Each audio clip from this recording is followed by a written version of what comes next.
할렐루야.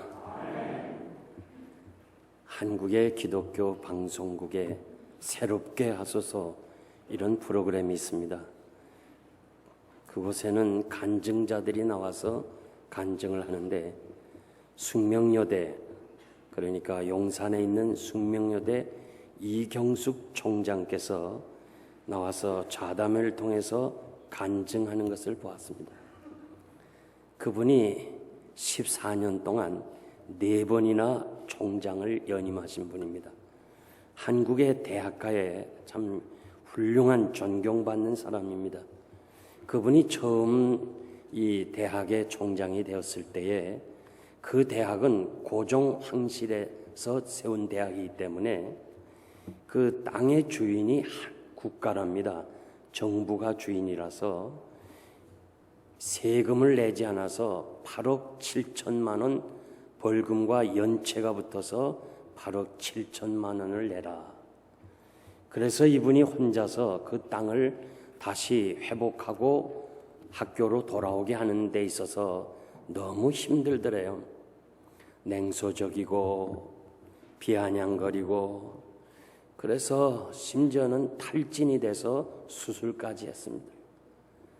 그리고 그가 소망교회 권사이기 때문에 새벽에 나가서 기도하고 그것도 안 돼서 다시 또 골방에 들어가서 하나님 앞에 부르짖었답니다. 하나님 도와주세요.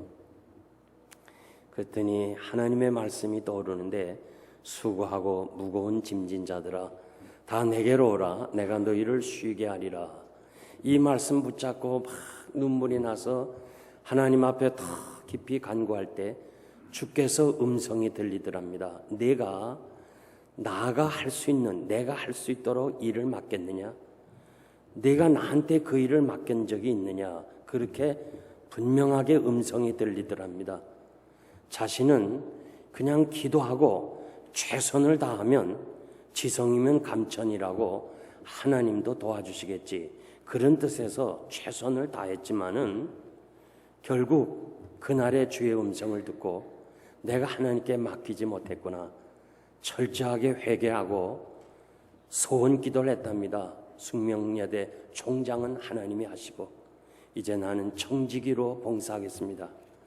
그 이후부터 첫째 마음의 평안이 오고, 그 다음에 이상하게끔 일들이 잘 풀리는데, 그렇게 정부 기관의 사람들에게 통하지 않는 그 일들이 하나씩 하나씩 그냥 풀려나가는데 너무너무 감동이 오더래요. 9개월 만에 그 오랜 동안 이 정부의 땅을 다시 찾고, 그리고 2006년 100주년이 되는 때에 그는 소원 기도를 했답니다. 이 숙명여대는 이제 하나님이 운영하세요. 지나온 100년은 사람이 운영했지만은 앞으로 이 100년은 하나님이 운영하십시오 하면서 하나님께 모든 걸 맡기고, 땅은 차지했지만 건물이 턱없이 부족해서 1000억입니다. 1000억을 모금하겠다고 이렇게 교기 지원들한테 얘기하니까 한 사람도 믿질 않더래요. 그러면서 하는 말이 3억을 모금하면 내가 내 손에 장을 지지겠다 하는 사람, 비아냥거린 사람이 있는데, 그는 이 학교를 하나님께 맡기고 하나님이 운영하시니까 여기에 돈이 필요하는 1000억이 필요하다니까 하나님께서 1000억을 주시더라는 거예요. 저는 그분의 간증 속에서 내가 기도만 하고 최선을 다하면 되는 줄 알았는데, 하나님께 맡기지 않았던 거, 내 짐을 내려놓지 못하고 내가 하려고 했던 것을 회개했다는 그런 간증을 들으면서 참 마음에 감동이 왔습니다. 사람은 누구나 간증이 있어야 됩니다. 간증이 없으면 체험적 신앙을 가질 수가 없어요. 환난 날을 이길 수가 없습니다. 이 간증을 통해서 우리는 하나님께 감사할 수 있고 더 가까이 갈 수가 있는 것입니다. 오늘 본문의 내용은 다윗의 간증입니다.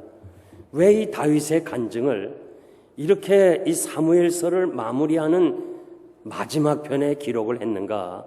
그것은 하나님께서 다윗의 생애를 인도해 주셨고 다윗의 왕국을 하나님께서 도와주셨다는 것을 우리들에게 가르쳐주기 위해서 맨 마지막에 기록을 했습니다. 저는 장례식 때 그 고인에 대한 그 삶을 한번 뒤돌아보면서 모인 사람들에게 전하는 그런 일을 자주 합니다. 사무엘서 기자는 이제 다윗이 그 인생을 끝내는 마무리에서 다윗의 그 생애를 한번 우리들에게 가르쳐주고 있어요.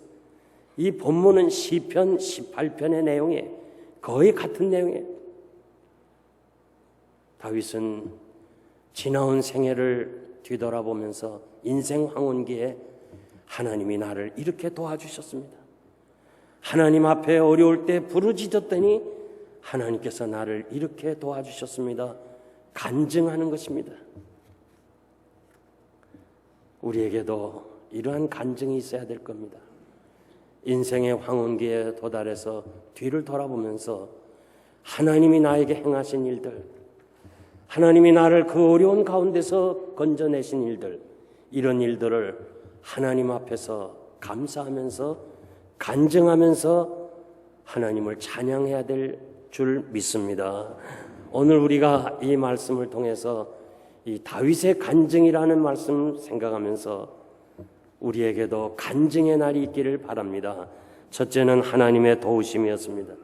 여호와께서 다윗을 모든 대적의 손과 사울의 손에서 구원하시는 그날에 다윗이 이스라엘의 하나님을 찬양했다고 그랬어요.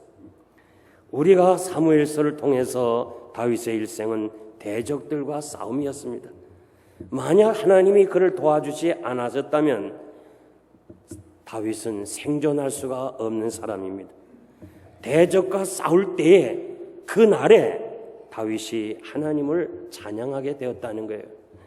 다윗이 블레셋 사람 골리앗과 싸울 그때에, 그리고 자신이 왕위에 올라서 참 블레셋과 여러 번 싸울 그때에, 그리고 압살롬과 세바의 반란을 당하는 그때에, 그 어려운 그때에 하나님께서 자기를 도와주셨다고 말씀합니다. 시련의 날에 그냥 하나님이 그날에 나와 함께 하셨다는 것을 간증하고 있습니다. 시편 54편 6절에서 7절 말씀 보면 내가 낙헌제로 주께 감사하리다. 여호와여 주의 이름에 감사하오리니 주의 이름이 선하심이니이다. 대저 주께서 모든 환난에서 나를 건지시고 내 원수가 보응받는 것을 내가 보게 하셨습니다. 다윗은 지나온 날 뒤돌아보면서 하나님께서 나를 건지실 뿐만 아니라 그날에 그 원수가 하나님이 함께 하심으로 보응받는 것을 내가 보았다고 그렇게 말씀합니다. 우리도 환난과 고난의 시간이 있지만 그때는 동시에 하나님도 일하시는 때입니다. 고통이 있을 때 나 혼자 있구나 생각하지 마세요. 그때는 하나님이 우리와 함께 계셔서 역사하실 줄 믿습니다. 그러므로 우리는 어떠한 환경에 있다 할지라도 굴하지 말고, 주변 환경에 동화되지 말고, 불의에 타협하지 말고 하나님이 살아계심을 믿고 우리는 의지하는 중 더 의지하고 더 하나님의 말씀에 굳게 서는 여러분 되시기를 바랍니다. 사도 바울은 이렇게 간증합니다. 형제들아, 우리가 아시아에서 당한 환난을 너희가 알기를 원한다. 심한 고생을 받아 이제는 살 소망이 끊어지고 우리 마음속에 사형 선고를 받았구나. 그렇게 이 고난과 환난 속에서 우리를 처하게 하신 것은 우리 자신을 믿지 말고 하나님을 의뢰하기 위해서 하신 것이고, 그래서 우리는 과거에도 하나님을 의지했지만은 앞으로도 의지할 것이고 지금도 고난 속에 하나님을 바라본다고 말씀하십니다. 사랑하는 성도 여러분, 우리가 지나온 날 이것이 다 우리의 뜻대로 온 거 아니에요? 여러분들이 여기 앉아있다는 자체가 하나님의 은혜인 줄 믿습니다. 하나님께서 우리를 여기까지 인도하셨으니까 앞으로도 인도하실 것을 바라보고 오늘의 어려움을 정말 하나님을 향하여 바라보면서 오히려 이 어려움을 감사로 소화시키는 여러분 되시기를 바랍니다. 시편 46편 10절 말씀 보니까 너희는 가만히 있어 내가 하나님됨을 알지어다. 내가 열방과 세계 중에서 높임을 받으리라. 우리가 하나님에 대해서 다 알고 있는 거 아닙니다. 저도 목사이지만 하나님을 다 알지 못해요. 시련과 환난을 통해서 하나님을 알게 되고, 하나님을 좀 더 깊이 알게 되고, 좀 더 가까이 알게 되고, 하나님이 점점 누구신가를 알아가고 있는 거예요. 저는 목회자로서 성도들이 어려움을 당할 때, 정말 중병이라는 이 선언을 들을 때 저도 마음이 아파요. 그러면서 이분이 어떻게 견딜까 이렇게 기도하면서 그분을 향해 보고 있노라면 이상한 것이요, 그 어려운 병 중에서 하나님을 알아가고 있어요. 좀 더 가까이 알고 좀 더 깊이 아는 거예요.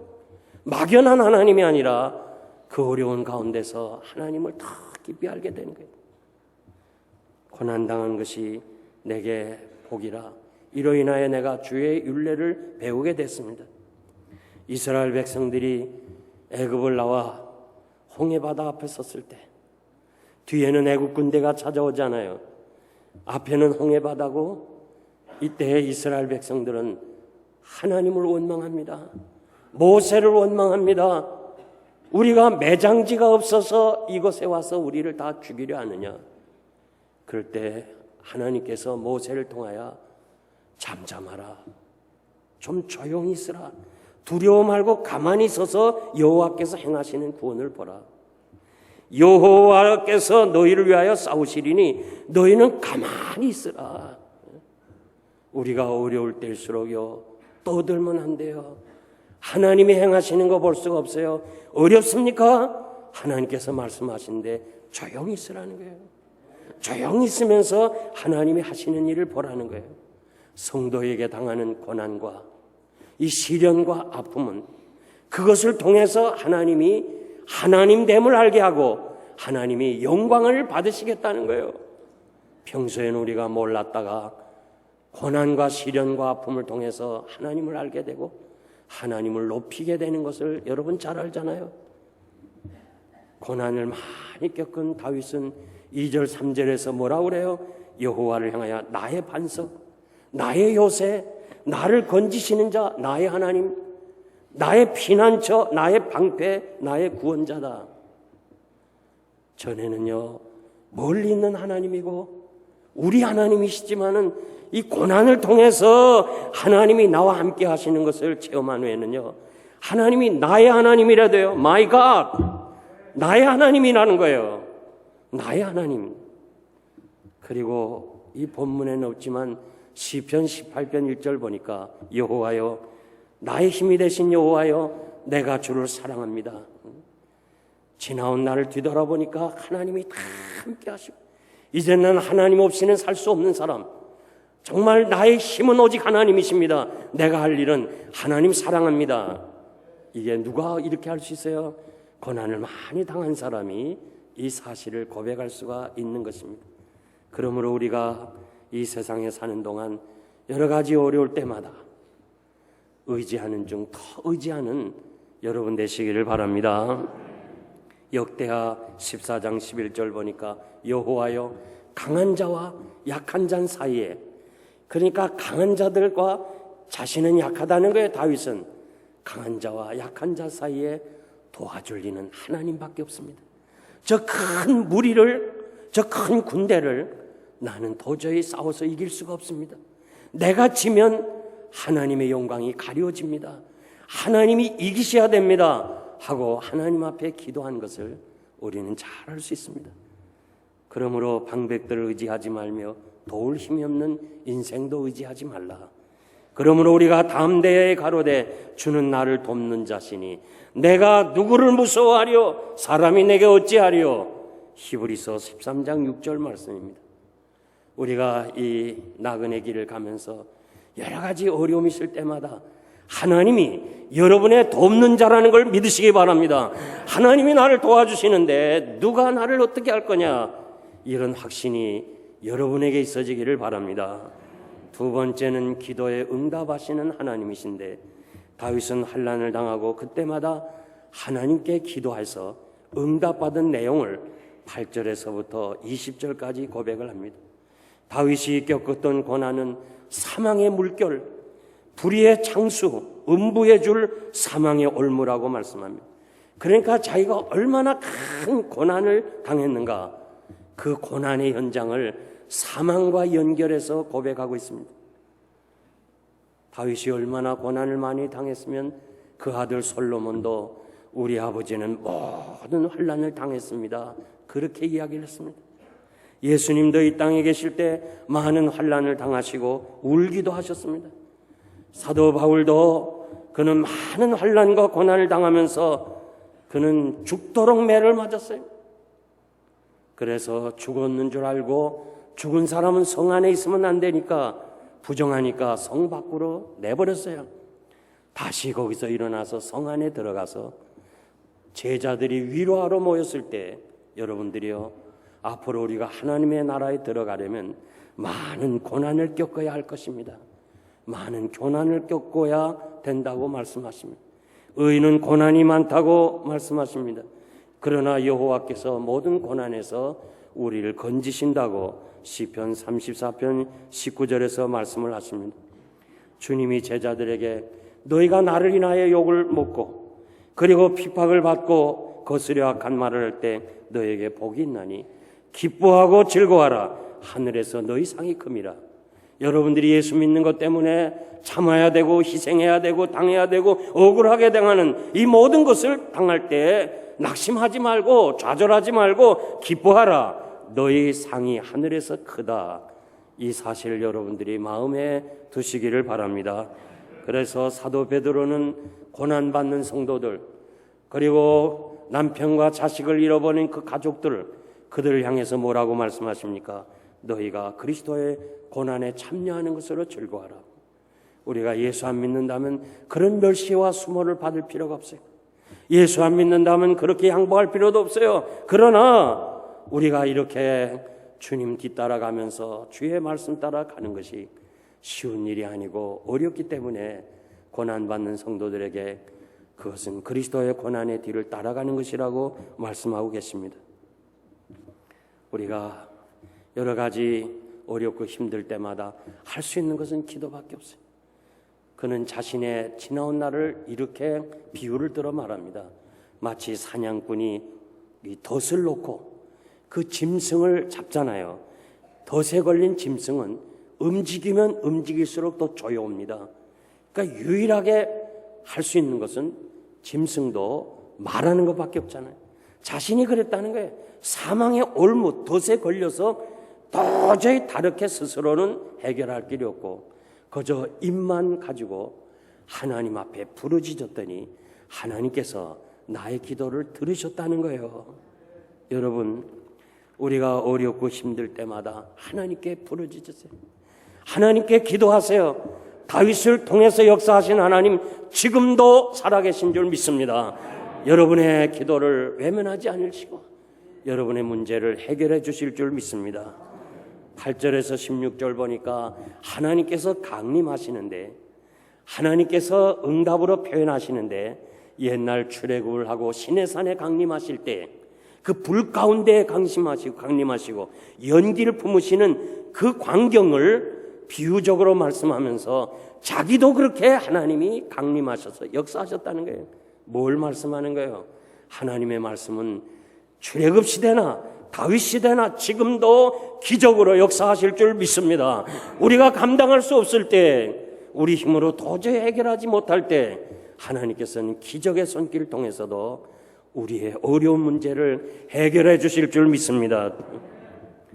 중국에 가서 들은 소식을 잠깐 말씀드리면, 문화혁명 때 그 얼마나 이 사람들이 잔인하게 했는지, 저희 친척도 장인어른 아들이 중국에 있었는데 아버지가 전해준 그 편지 한 장, 그 찢어버렸으면 되는데 그 편지 한 장 아버지가 준 거라고 그래서 농 속에 넣었다가 그것이 목사가, 아버지가 목사라는 글이 나왔기 때문에 그것 때문에 8년을 옥고를 치렀어요. 성경 가지고 있는 사람들 전부 다 감옥에 가서 그냥 매 맞고 죽은 사람 많아요. 어느 장로님은 지하교회에서 잡혀갔는데 이거는 살려고 때리는 게 아니라 죽이려고 때리니까 너무너무 아프다는 거예요. 그래서 자신은 스데반을 생각하면서 이제는 죽었구나. 이젠 정말 나는 끝이구나. 그러면서 그 스데반의 마지막 순간을 기억하면서 기도했더니 여러분들이 아는 대로 스데반이 돌무더기 속에서 하나님 앞에 기도할 때 주님이 나타나셔서 스데반을 격려해 주신 것처럼 주님이 나타나시더래요. 그리고 주님께서 이 장로님을 감싸 주시더래요. 안아 주시더라는 거예요. 그 다음에는요, 매는 사람들이 내가 맞는 것 같지만은 주님이 대신 맞더래요. 그러면서 240대 이상을 매를 맞았는데 하나도 아픈 것이 없더라는 거예요. 왜? 주님이 다 맞으시니까. 여러분, 가만히 우리가 지나온 날 뒤돌아보면요, 내가 감당할 수 있도록 하나님이 은혜 주시고 내가 감당할 수 없으면 하나님께서 반드시 피할 길을 주시고 우리로 하여금 바른 길을 가게 하실 줄 믿습니다. 그러므로 우리는 세상에 사는 동안에 항상 어려울 때마다 하나님 앞에 기도하시길 바랍니다. 하나님은 시내산에서 강림하신 것처럼 다윗을 통해서 역사하신 것처럼 오늘도 여러분과 함께 역사하셔서 여러분을 이기고 감당하게 하실 줄 믿습니다. 오늘 이 자리에 참석했다는 이 자체가 하나님의 도우심이고 기적이에요. 우리 가운데 어제 집사님하고 전화로 연락했는데 자신이 하위에서 이렇게 앞차가 그냥 스탑하고 있는데, 그래서 자기도 스탑하고 있는데 백미러로 보니까 뒤에 큰 트럭이 이 고속도로 하이웨이를 그냥 질주해서 어떻게 피할 길이 없더라는 거예요. 이제 이렇게 사람이 죽는구나. 그 순간 자기는 죽음 밖에는 생각할 수가 없었다는 게, 어떻게 피할 길이 없는 게 차에 다 막혀 있는데 자기 뒤에 와서 쳐서 자기도 앞차를 치고 사충돌했는데 차는 다 폐차됐지만 하나님의 은혜로 살았습니다. 그래서 제가 집사님 고맙습니다. 정말 감사합니다. 집사님이 사고 났으면 제가 얼마나 마음이 아프겠어요. 하나님께서 도와주셨습니다.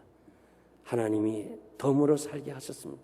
여러분, 덤으로 사는 감격이 얼마나 큰지 몰라요. 꼭 우리가 암이 낳고 절름발이가 지팡이를 내던져야 기적입니까? 보지 않는 하나님을 사랑하고 내가 이 자리에서 하나님의 도우심 속에 하나님께 예배드리는 이 자체가 기적인 줄 믿습니다. 그러므로 날마다 여러분들이 하나님 앞에 감사하고 찬송하고 간증하시는 여러분 되시기를 바랍니다. 이제 제가 말씀을 맺겠습니다. 호세 카레라스라는, 그리고 루치아노 파바로티, 그리고 플라시드 도밍고는 세계 3대 테너 가수들입니다. 이 플라시도 도밍고와 호세 카레라스는 라이벌인 동시에 상당히 오랫동안 앙숙이었습니다. 1984년 두 사람은 적이어 됐어요. 아주 절교를 했어요. 왜냐하면 도밍고는 스페인 마드리드 지역 출신이고 이 호세 카레라스는 카탈로니아 지역 출신입니다. 그래서 이 스페인이 그 지역을 정복하고 이렇게 또 이 카탈라니아 지역 사람들은 독립을 쟁취하기 위해서 서로 싸웠어요. 그러니까 한국 사람과 일본 사람의 감정이 있는 것처럼 두 사람이 이렇게 감정을 가지고 살았습니다. 지역 감정을 가지다가 어느 날 싸우면서 절교를 합니다. 그래서 카레라스는 도밍고가 출연하는 데는 일부러 자기는 안 가요. 일부러도 안 갑니다. 가장 왕성하게 활동하던 1987년 41살에 그는 백혈암에 걸립니다. 그러면서 전 세계 사람들이 위하여 기도합니다. 그는 미국에 와서 암 치료를 받고 그리고 골수 이식을 하면서 자기가 모아둔 치료비를 다 낭비합니다. 다 씁니다. 이제는 치료비가 없습니다. 어떻게 고칠 수가 없습니다. 그럴 때 그는 절망 가운데 마드리드에 가면 항암 치료하는 병원이 있다는 소식을 듣고 그곳을 갑니다. 거기서 치료를 받습니다. 그러면서 그 의사들이 최고로 친절하게 고쳐줍니다. 거기서 병이 낫습니다. 많은 세계인들이 그를 위해서 기도해 주었습니다. 그런데 그 스페인 마드리드에 있는 이 항암 치료 병원은 도밍고가 이 카레라스를 위해서 설립을 했어요. 그리고 모든 재정적 지원을 다 해줬어요. 자존심 상할까봐 비밀리에 그를 다 무료로 고쳐줬습니다. 그 돈을 앙숙이었던 도밍고가 다 대줬어요. 뒤늦게 치료받고 그 사실을 안 이 카레라스는 자신이 도밍고의 그 공연장에 무대에 올라가서 그에게 무릎을 꿇습니다. 용서해달라. 그러면서 그에게 감사의 표시를 합니다. 그럴 때 도밍고는 그를 일으켜 세우면서 서로 허그하면서 같이 노래를 부르는 것이 세계인의 마음에 감동을 주었습니다. 아마 여러분도 보신 분 있을 거예요. 그는 이렇게 말합니다. 때로는 질병도 큰 은혜라는 걸 깨달았습니다. 그 질병이라는 사실, 백혈암이라는 이 병, 이것이 나에게 은혜라는 사실을 깨달았다. 그것 때문에 겸손해지고, 그것 때문에 형제를 사랑하고, 그것 때문에 하나님을 찬양하게 되었다는 거예요. 사랑하는 성도 여러분, 우리가 세상에 사는 동안 참 여러 가지 원치 않는 일들이 있습니다. 그러나 우리는 알고 있어요. 믿고 있습니다. 간증합니다.